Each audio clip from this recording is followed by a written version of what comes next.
네, 여러분 안녕하세요. 오늘은 저번 시간에 이어서 관동별고 부분을 공부를 하도록 하겠습니다. 제가 이 강의에서 이제 가르쳐 드릴 부분은요, 소양강, 날인물이 어디로로 든단 말고부터 급당류 풍채를 고텨하니 볼게이고 여기까지 제가 강의를 하겠습니다. 물론 이 원문이 좀 익숙하지 않은 면이 있지만 그래도 여러분들이 먼저 한번 읽고 제 강의를 보시기 바랍니다.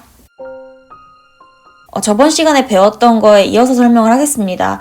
정철이 강원도 관찰사로 관직을 받아서 가는 상황입니다. 그래서 관동불곡 같은 경우는 기행가사이기 때문에 정철이 움직이는 그 장소에 대한 기억을 해주셔야 됩니다. 그래서 여기 보시면 바로 이렇게 소양강이라는 지명이 나옵니다. 그랬을 때 우리가 소양강에 지금 이동을 했구나 라고 알 수 있습니다. 자, 소양강이라고 하면은 어디 있냐면 우리 강원도 춘천에 있는 강입니다. 저도 얼마 전에 소양강을 간 적이 있는데 굉장히 지금도 아름답습니다. 그래서 이 소양강이라는 지명 자체도 여러분들이 정말 검색 3초만 투자해서 소양강이 여기에 위치해 있고 이런 모습이구나 이렇게 이미지로 좀 떠올려 보신다면 훨씬 더 이 작품이 쉽게 이해가 됩니다. 서울이라는 공간에서 지금 강원도로 가고 있기 때문에 당연히 강원도 춘천이라고 하면 한 이 정도 있거든요. 강원도 가는 길에. 그래서 춘천은 수도권이랑 굉장히 가까워서 사람들이 놀러도 많이 가는 곳인데 이 부분에 도착을 했구나. 날인물이 흘러내리는 물이 어디로 든단 말이고 어디로 든단 말인가 라고 의문형 어미를 쓰고 있지만 사실 이거는 본인의 생각을 강조한 서리법입니다. 여기에도 나왔지만 임금께로 가겠지라고 하는 게 여기서 소양강에서 흐르는 물이 또 다 이어져서 한강으로 흐릅니다. 그래서 마음속으로는 뭘 생각하고 있냐면 지금 본인이 창평이라는 전남 지방에 있다가 갑자기 강원도 관찰사로 가라 해서 이제 가는 상황인데 임금을 정말 잠깐 보고 떠나잖아요. 그러니까 마음속으로는 임금을 그리워하는 마음, 그러니까 충의 마음이 있기 때문에 강을 봐도 임금 생각을 하는 그런 모습이라고 볼 수 있습니다. 그 다음에 이렇게 나오죠. 고신거국의 백발도 하도할샤라는 말이 나오는데 자 여기서 고신거국이라고 했을 때 이 고가 바로 외로울 고자입니다. 임금 곁을 떠나는 외로운 신하라는 의미입니다. 그러니까 본인 화자를 뜻하는 지금 명칭이 바로 고신거국이었고요. 백발이 하도할샤 이거 백발은 뭐냐면 흰머리를 말합니다. 하다가 예전에는 많다의 의미였어요. 고어는 하다가 많다의 의미인데 백발이 많기도 많구나 라는 얘기는 자, 이 백발이라는 의미가 어떤 거냐면요. 상징적인 의미로 근심과 걱정을 말합니다. 왜 백발이 근심과 걱정을 말하게 됐냐라고 하면은 우리 중국의 200의 시에 굉장히 많은 우리나라 문인들 또는 양반들이 영향을 받았는데 200의 추포가에 보면은 백발삼천장이라는 말이 나옵니다. 자 여기서 200이 무슨 말을 했냐면요.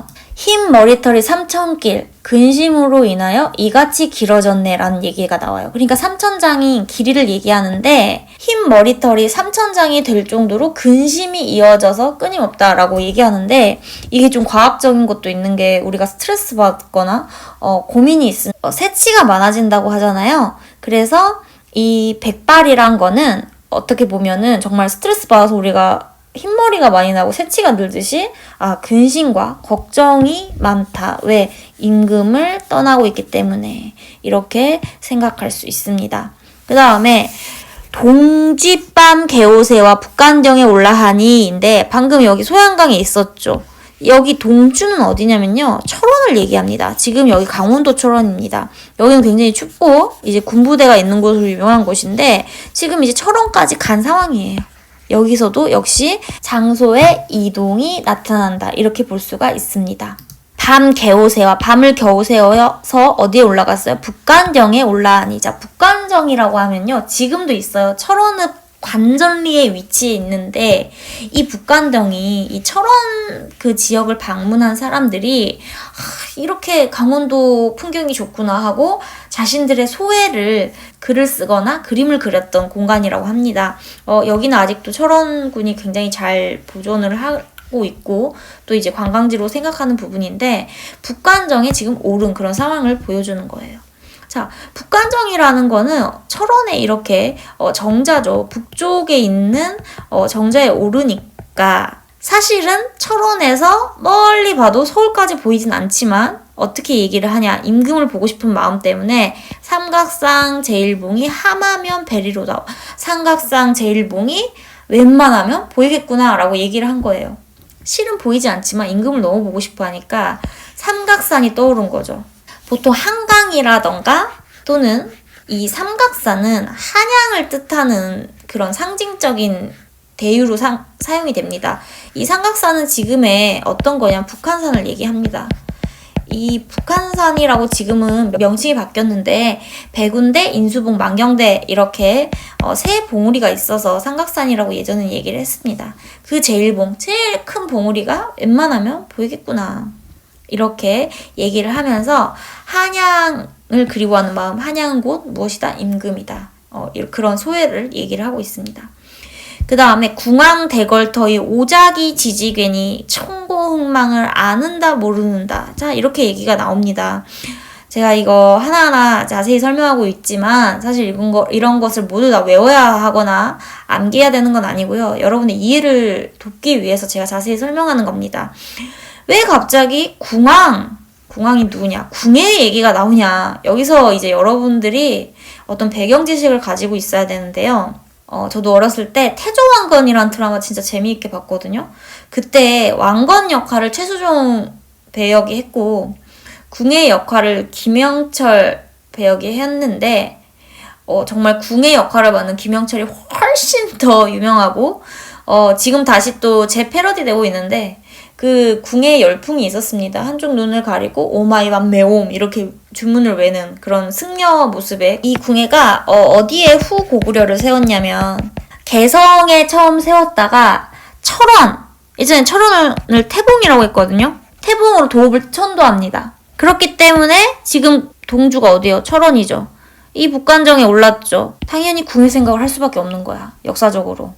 지금은 이렇게 허허벌판인 이 추운 땅이 예전에는 궁예의 공간이었구나. 궁예가 후고구려를 건국한 그런 공간이었구나. 그런데 그 대궐터에 오작이라고 하면 까막까치예요. 까마귀나 까치가 지지기고 있어. 이거는 여러분들이 시조 공부를 하면 고려가 망할 때도 이런 식의 분위기가 많이 나오는데 대궐터는 그대로지만 그때 그 궁예의 같은 그런 인걸은 간데 없죠.